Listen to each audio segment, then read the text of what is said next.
Sveiki, mėly Marijos radijo klausytojai. Šiandien akademijos laidoje aš, Katalikų teologijos fakulteto dėstytojas Valdas Mackela, norėčiau pakviesti jūs perskaityti ir įsiklausyti į popiežiaus encikliką Lumen Fidei – Tikėjimo šviesa, kuri pasirodė šių tikėjimo metų proga birželio 29-ąją, o neseniai buvo išversta ir į lietuvių kalbą. Šią encikliką apie tikėjimą pradėjo rašyti dar popiežius emeritas Benediktas XVI, pratęsdamas savo ankstesnėse enciklikose skelbtą mokymą apie meilės ir vilties dieviškąsias dorybes. 2005-aisiais išleidęs encikliką Deus Caritas Est – Dievas yra meilė, o 2007-aisiais encikliką Spes Salve – Išgelbėti viltimi. Popiežius Pranciškus pratęsė savo pirmtako pradėtą darbą ir juokaudamas sakė, kad ties popiežiaus laiško tekstu darbavosi net 4 rankos. Svarbu, kad enciklika pasirodė įpusėjus tikėjimo metams, kurie buvo paskelbti Vatikano antrojo susirinkimo atidarimo 50-ųjų metinių ir Katalikų bažnyčios katekizmo pasirodymo 20-mečio proga. Norėčiau pakviesti jūs apžvelgti kai kurias popiežiaus laiško visiems Kristų tikintiesiems mintis ir žinoma paraginti jūs skaityti šį laišką savarankiškai bei savo tikėjimo bendruomenėse.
Tačiau kaip suprasti, kad tikėjimas yra šviesa?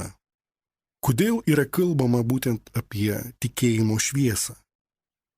Verta atkreipti dėmesį, kad lotyniškasis žodis lumen yra sutinkamas dar vieno bažnyčios dokumento pavadinime. Vatikano antrojo susirinkimo vienas iš pagrindinių tekstų, dogminė konstitucija apie bažnyčią, vadinasi Lumen Gentium – tautų šviesa. Ir prasideda žodžiais tautų šviesa, kuri yra Kristus. O popiežius Pranciškus pradeda savo laišką žodžiais. Tikėjimo šviesa. Tai bažnyčia pavadino didžią dovaną atneštą Jėzaus, Jono Evangelijoje save apibūdinusio šiais žodžiais. Aš atėjau į pasaulį kaip šviesa, kad visi, kurie mane tiki, neliktų patamsyje. Evangelija pagal Joną 12 skyrius 46 eilutė. Kaip ir dauguma teologinės kalbos metaforų, šviesos simbolika yra paimta iš mūsų pačios tikrovės. Tačiau nors ir džiuginanti, bei teikianti gyvybę, gamtinė saulės šviesa yra nepakankama nušviesti žmogiškos egzistencijos. Popiežiaus Pranciškaus enciklikoje rašoma, kad saulė neapšviečia visos tikrovės.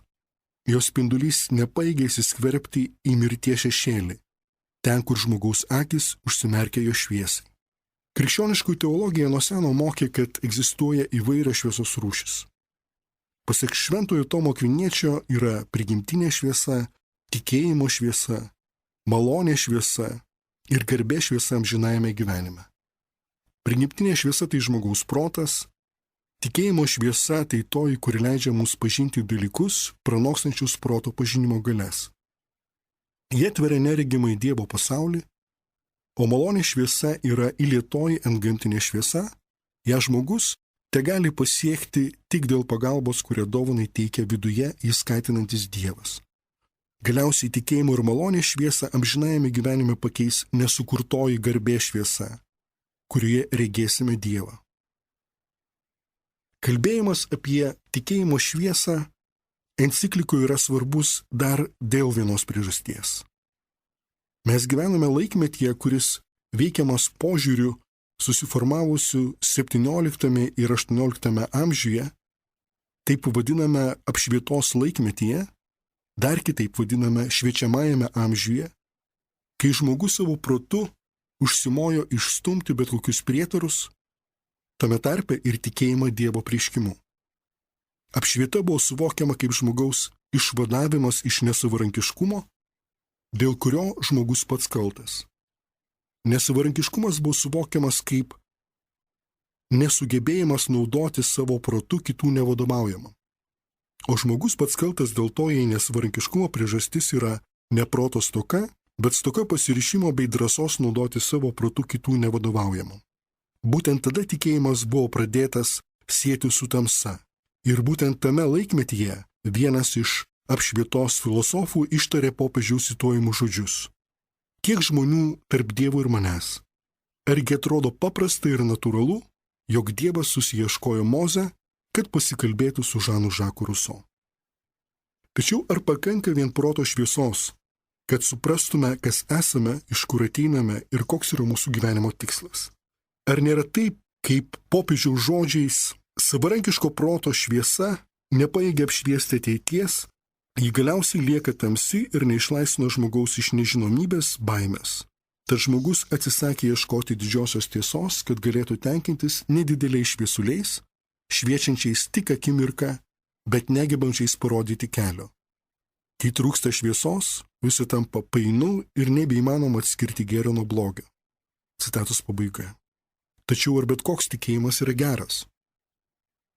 Pirmajame skyriuje, pavadintame evangelisto Jono pirmojo laiško žodžiais Mes įtikėjome meilę, yra kalbama apie Abraomą kaip tikrojo tikėjimo pavyzdį, liudijantį, jog tikėjimas yra Dievo žodžio klausimas, jis yra kvietimas išeiti iš savęs ir atsiverimas pažadui, vilties kupina kelionė į ateitį.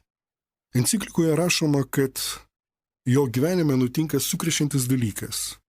Jam žodį taria Dievas, apsireikšdamas kaip kalbantis ir jį vardu pašaukiantis Dievas. Tikėjimas susijęs su klausimus. Abraomas neregi Dievo, bet girdi jo balsą, šitaip tikėjimas įgyja asmeninį pobūdį. Dievas pasirodo ne kaip tam tikros vietos, ne kaip tam tikrų šventojų laikų susijęs Dievas, bet kaip asmens Dievas, būtent Abraomo, Izaoko ir Jokūbo Dievas, gebantis užmegzti ryšį su žmogumi ir sudaryti su juo sandorą. Tikėjimas yra atsakas į žodį, kuris yra asmeninis užkalbinimas, atsakas į tu, kuris pašaukė mane vardu. Čia būtų galima sakyti, jog tikėjimas yra ne tik mano įsitikinimas, ne tik mano noras tikėti, bet svarbu yra tai, kad jis remiasi Dievu, kuris yra patikimas ir ištikimas savo pažadams. Tikėjimas savo esmė yra asmeninis santykis su Dievu ir keliavimas draugė su juo į ateitį. Neveltui hebrajų kalboje žodis tikėjimas reiškia tvirtumą, o lotyniškai jis skamba taip pat kaip ištikimybė. Tačiau įmanomas ir kitoks tikėjimas, kurį popiežius įvardina kaip stabmeldystę. Izraelio istorija be to rodo netikėjimo pagundą, kuriai tauta nekart pasiduoda. Tikėjimo priešingybė čia reiškiasi kaip stabmeldystė.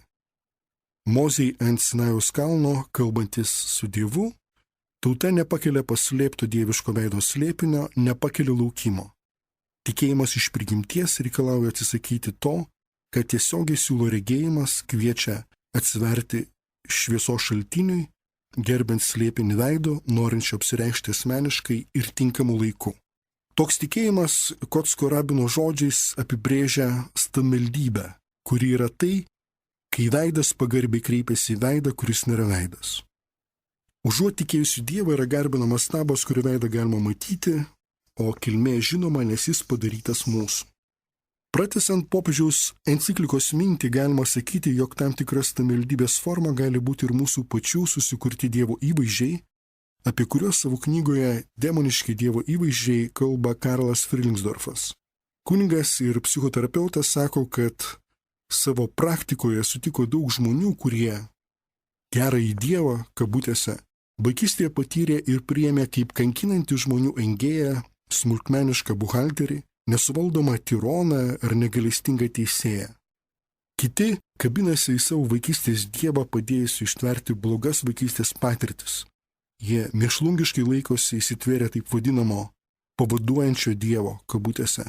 Nedrįsta šio įvaizdžio atsisakyti bei patikėti, kad tikrasis Dievas juos priima ir neleidžia nukristi. Todėl tikėjimas nėra tikėjimas abstrakčiomis tiesomis ar šiaip dvasinė tikrovė. Tikėti gyvuoju Dievu reiškia peržengti ir šiuos susikurtus Dievo įvaizdžius bei atsiverti tikėjimui Dievo meilę. Popiežius rašo, suradę pilnatvišką Jėzaus meilės šviesą aptinkame, kad kažkiek to šviesos būta visoje mūsų meilėje ir suvokiame jos galutinį tikslą. Tai, kad mūsų meilė lydi šviesa, siekiu padeda mums išvysti meilės kelią, vedantį į Dievo Sūnaus visiško savęs atidavimo dėl mūsų pilnatvę. Vaizdingų palyginimų popiežius parodo, koks tai yra santykis. Daugelįje gyvenimo sričių pasitikime kitais žmonėmis, geriau išmanančiais kokį nors dalyką už mus. Pasitikime mūsų namą projektuojančiu architektu, vaistus nuo ligos siūlančiu vaistininku, mūsų teisme ginančiu advokatu. Drauge mums reikia ir patikimo Dievo dalykų žinovo. Jėzus, Dievo Sūnus, siūlosi kaip tas, kuris mus aiškina Dievą. Krikščioniško tikėjimo šviesos šaltinis yra pats Kristus. Bažnyčia priimdama tikėjimo dovaną ir atsiliepdama į Dievo kvietimą, tik atspindi šią šviesą ir yra pašaukta skleisti ją pasaulyje. Krikščioniškas tikėjimas yra ne tik Dievo buvimo pripažinimas, ne tik tikėjimas, kad Dievas veda mūsų istorijoje. Krikščioniškas tikėjimas yra neatsiejamas nuo paties Kristaus. Drauge, tikėjimas yra esmingai susijęs su prapulties situacija, kurioje žmogus ieško išganimo. Net pažindamas, kas yra gera, turėdamas įstatymą nurodinti, kas darytina, kas vengtina, žmogus jaučiasi vargšas. Apaštalas Paulius tai nusakė žodžiais: aš neišmanau, ką darąs, nes darau ne tai, ko noriu, bet tai, ko nekenčiu.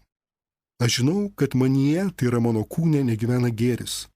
Mat aš sugebu gero trokšti, o padaryti ne. Aš nedarau gėrio, kurio trokštu, o darau blogį, kurio nenoriu. Jei darau, ko nenoriu, tada nebe aš tai įvykdau, bet manyje gyvenanti nuodėmė. Vargšas aš žmogus, kas mane išvaduos iš šito mirtingo kūno. Laiškas Romiečiams, 8 skyrius, nuo 15 iki 20 eilutės. Popiežius kalbėdamas apie išganimą tikėjimu pabrėžia, kad šventasis Paulius atmeta nuostatą to, kuris Dievo akivaizdoje nori pasiteisinti savo darbais. Net vykdydamas įstatymus, nedarydamas gerus darbus, jis pats save laiko centru ir nepripažįsta, kad gėrio ištaka yra Dievas. Kas taip elgiasi, kas trokšta pats būti savo teisumo šaltiniu, patiria, jog tas šaltinis greitai išsenka ir atranda, kad jis nepajėgia ištikimai laikytis įstatymo. Toks žmogus užsisklendžia savyje, izoliuodamasis nuo Dievo ir kitų, todėl jo gyvenimas tampa tuščias, o darbai bevaisiai, kaip medis toli nuo vandens.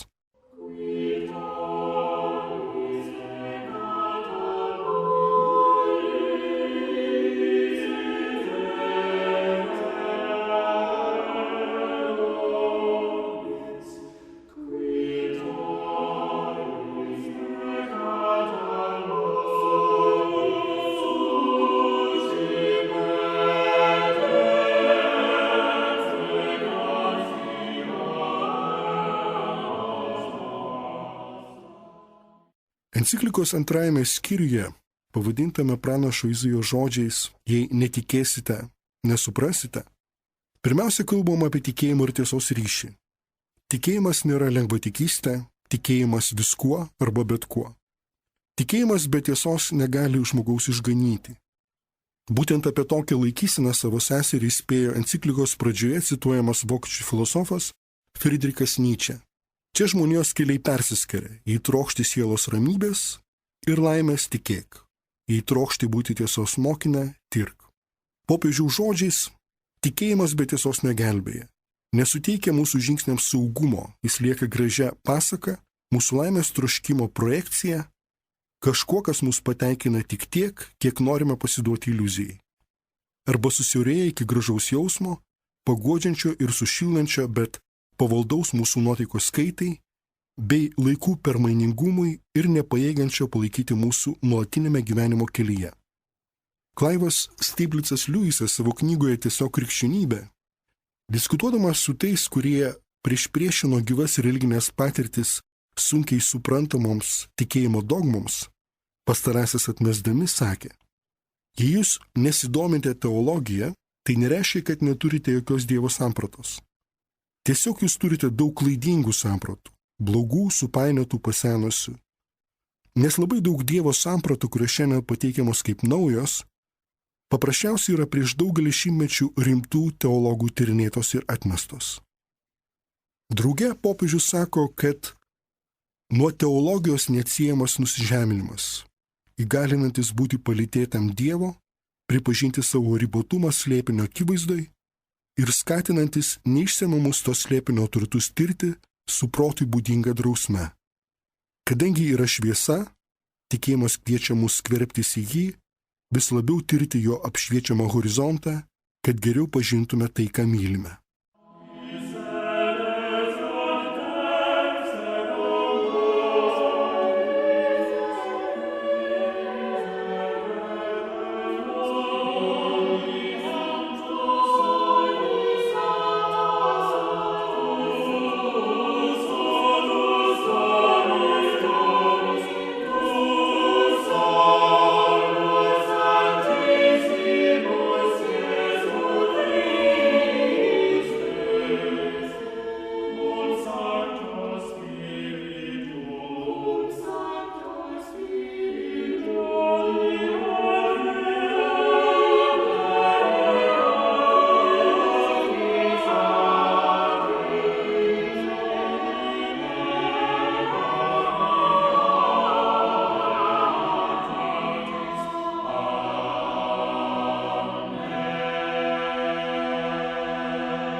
Trečiajame enciklikos skyriuje, pavadintame apaštalo Pauliaus pirmo laiško korintiečiai žodžiais "Aš jums perdaviau, ką esu gavęs", kalbama apie gyvenimą tikėjimo žmogaus asmeninėme gyvenime ir bendruomeniai, apie tikėjimo ir atminimo sąsajas. Dievo meilė suvienija visų laikų žmonės ir visus padaro Jėzaus amžininkais. Popiežius sako, tikėti vienam neįmanoma. Tikėjimas nėra vien asmeniškas tikinčiojo pasirinkimas, nėra izoliuotas ryšys tarp tikinčiojo aš ir dieviškojo tu, tarp autonominio subjektų ir Dievo. Tikėjimas iš prigimties atviras mes ir visada tikrovė tampa bažnyčios bendrystėje. Šia prasme, enciklikoje yra primenami ir apaštalo Pauliaus žodžiai, kad tikėjimas yra iš klausimo, o klausimas, kai skelbiamas Kristaus žodis. Laiškas Romiečiams 10 skyrius 17 eilutė. Popiežius sako, kad tikėjimas gaunamas iš Dievo kaip antgamtinė dovana ir pasirodo kaip šviesa apšviečianti kelią į ateitį. Ta pati mintis tęsiama ir toliau.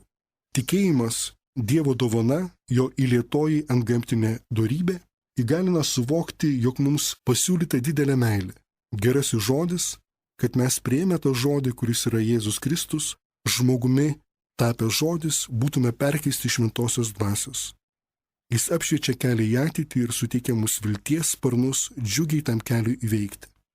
Kunigas Tadeusz Deicher populiarioje knygoje apie tikėjimą, tikėjimo įžvalgos, sako, kad tikėjimu dalyvaudami Dievo gyvenime tampame naujais žmonėmis, naujai suvokiame, naujai matome ne tik Dievą, bet ir aplink mus esančią laikinąją tikrovę. Tikėdami šioje laikinoje tikrovėje pamatome veikiant pirminę priežastį Dievą.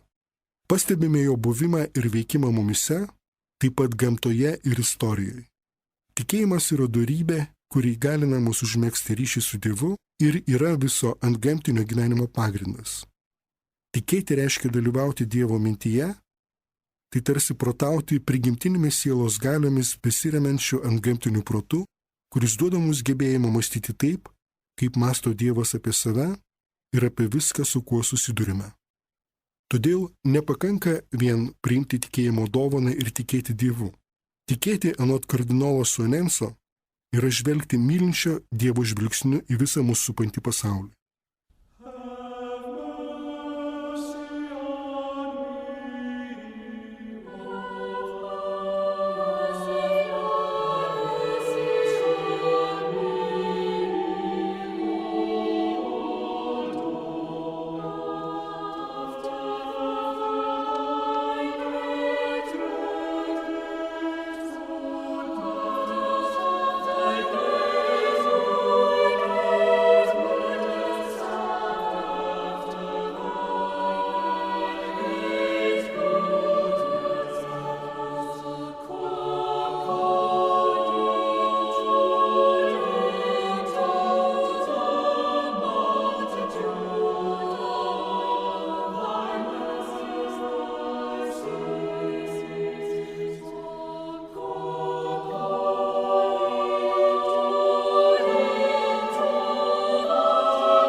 Ketvirtasis popiežiaus Pranciškaus enciklikos skyrius pavadintas laiško žydams žodžiais. Jis parengė jiems miestą. Šis miestas be abejo yra dangiškoji Jeruzalė. Tačiau popiežius ragina ne tik rūpintis amžinuoju išganymu, bet kalba apie tikėjimo ir bendrojo gėrio ryšį. Popiežius rašo, tikėjimas nenutolina nuo pasaulio ir abejingai nežvelgia į mūsų amžininkų konkrečias pastangas.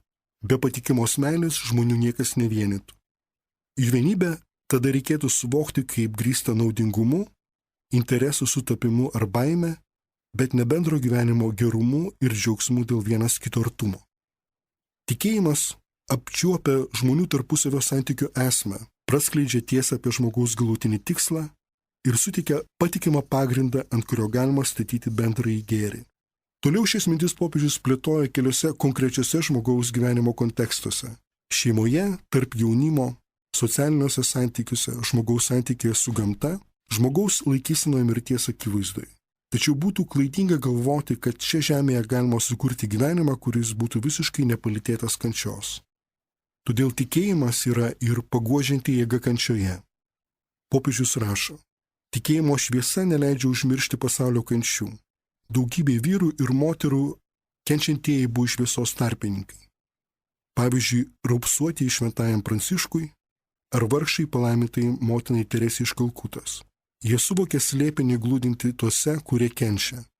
Žinoma, artindamiesi prie jų, jie nepašalino visų jų kančių ir neįstengė paaiškinti kiekvieno blogio.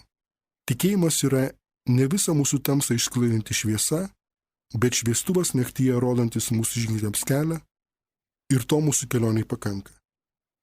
Keliauti šioje kelionėje įkvepia mūsų tikėjimo pavyzdžiai, kurių didžiausia yra viešpaties motina Marija, pasak šventosios Elžbietos, laimingai tikėjus, kuri priėmusi žodį yra tikėjimo tobula ikona. Kaip įprasta popiežių enciklikose, būtent į ją yra kreipiamasi užbaigiant mintis apie tikėjimo šviesą. Šioje maldoje suskamba ir pagrindinės visos enciklikos mintis. Padėk, o motina mūsų tikėjimui. Atverk mūsų klausą žodžiui, kad atpažintume mūsų šaukiantį Dievo balsą. Sužadink mūsų norą sekti jo pėdomis ir palikti gimtąjį kraštą atsiliepiantį jo pažadą. Padėk mums leisti save palytėti jo meiliai, kad jį galėtume palytėti tikėjimu. Padėk mums visą save jam patikėti, tikėti jo meilę, ypač išbandymų ir kryžiaus akimirkomis, kai mūsų tikėjimas pašauktas bręsti. Pasiek mūsų tikėjimą prisikėlusio džiaugsmą. Primink mums, kas tiki, niekada nėra vienas. Pamokyk mus regėti Jėzaus akimis, kad jis būtų šviesa mūsų kelyje ir ta tikėjimo šviesa mumise nuolatos augtų, kol ateis diena be pabaigos, pats Jėzus Kristus, tavo sūnus mūsų viešpats. Šią maldą ir užbaigiame akademijos laidą, kurioje apžvelgiame kai kurias naujosios popiežiaus Pranciškaus enciklikos Lumen Fidei mintis. Prie mikrofono buvo Katalikų teologijos fakulteto dėstytojas Valdas Mackela.